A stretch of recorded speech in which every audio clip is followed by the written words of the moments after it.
People, please stay tuned to the very end because I'm going to reveal my final thoughts and some key tips and insights on these baits. I haven't used this bait yet. If you have, comment, let me know. Am I on the right track with this bait or any of the baits? Alright people, just received the Crush City Customs by Rapala Mooch Minnow, 3.5 inch. According to Jacob Wheeler, this is the most anticipated bait for 2024, and we're going to compare it to the other top two strolling baits on the market right now. Deps Sakamata Shad 4 inch and the Drift Fry 4 inch. The Mooch Minnow is 3.5 inches, so these are the closest I thought as far as size and action. So first we'll go over the price. $6.49 for the Crush City, 6 a pack, pretty good price. Deps Sakamata 4 inch, $10.99 for 8 of them. And the Drift Fry coming in at the most expensive for $12.99, only 5 of them. Alright, so when it comes to the product size, again, the Mooch Minnow is 3.5, but the Sakamata Shad is always a little, how do I say it, undersized. It's supposed to be a 4 inch, but it's the exact same size from tip to tail as the Mooch Minnow, which is supposed to be 3.5. As far as the jackall is a 4 inch bait, and it is slightly bigger than the other two.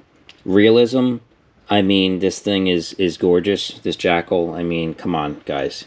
If you're in a clear water situation, I mean, what are you going to throw? Out of all these, even though this color is a great color because it's kind of muted, and of course, this Sakamata Shad doesn't even stay in stock anywhere, so obviously people are catching fish on it, me included. As far as material, this is a low salt material. As far as durability, definitely 2, 3, 4 fish is not uncommon. And I've done another video if you want to check it out. I repair them all with Mend It. As far as this is an elastomer type. So it floats, which is good for strolling. It floats and it's probably pretty tough. So jackall does have an elastomer.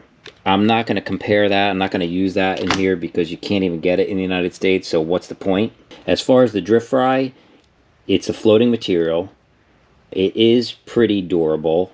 The reality of it is when a fish grabs any one of these baits, except this one, I'm sure this is probably pretty damn tough, they have a tendency to ruin it. 1, 2, 3 fish is really the max on these strolling baits. So as far as testing these baits, I'm not going to get too deep in the weeds when it comes to how they react when you do different things, okay? But I'm going to go over just these two basically can kind of be altered a little bit. This one, the only thing I do, which is a cool little hack, is I put little eyes. I glue little eyes on the Sakamata Shad sometimes, and it looks really cool. But these two, this tail can be cut to make it a fork tail. You cut along those lines, and you make it a fork tail, so you cut it up on the top, cut it there, which is something I do often, just to put it out there. Then you could also cut it along the top and just make it a pintail, which I do less often. The other thing, for anybody in the know, if you trim the lip here, you'll get a faster rolling action. As far as the Mooch Minnow, you can trim these little fins off of it and you'll have yourself just a pintail. Anytime you alter it, you'll change the water resistance and you'll get a different action. And you'll get a different look.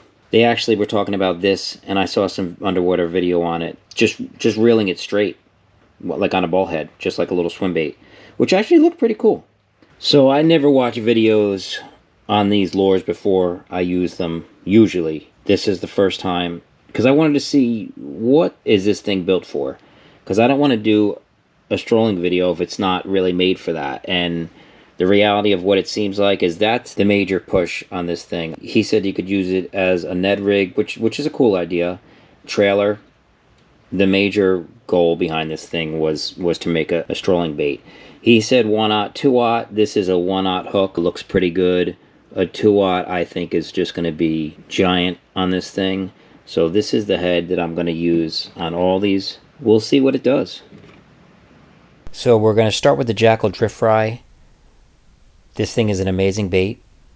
The roll, the flash, the realism is unparalleled. You can see why this is one of the top strolling baits in the market. Usually in my experience, if you can get them to bite to drift fry, they're usually above average size fish.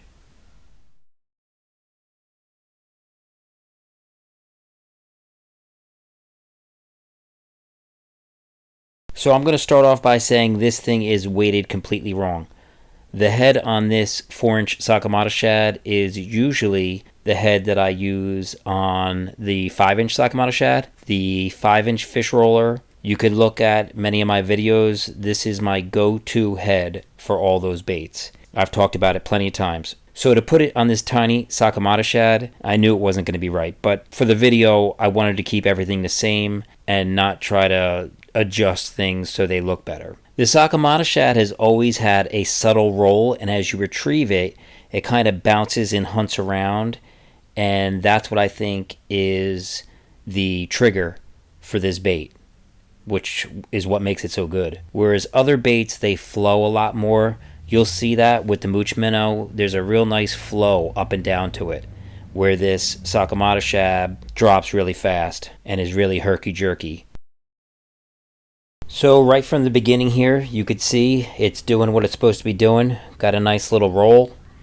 Here's that smooth flow that I was talking about. Looks nice and natural. Some days they're going to want this, and some days they're going to want that herky-jerky hunting around all over the place. That's up to you to figure out. Outside of Japan, I really think the mooch minnow is the best strolling bait I've seen. I think it's real good for those high-pressure bluebird days.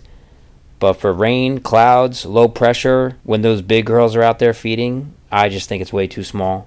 I'm going to use a bigger strolling bait.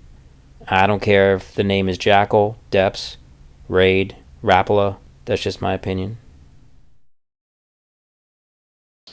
So my final analysis with this bait is it does what it's supposed to do. I tricked it out and I put a little 5mm eye on it. I'll put a picture. I want this bait to look as natural as it can. It's strolling, so the bass are always tracking it and deciding to bite. It's not a reaction bite for the most part, so I like that little hack. The other thing too, as far as the hook, that 1/0, Jacob Wheeler talks about a 2/0. I mean, if you're gonna Demiki it, okay, but if you want this thing to stroll, which is the roll back and forth and flash, I mean, again, I'll take that same jig head and I put it in a 5-inch sakamata shad, and I'll put the picture. You'll see the size of that hook. I think it's overpowered. I think a size 1 would be good for this bait. So please comment, like, subscribe. I hope you enjoyed the video, and I will see you on the next one.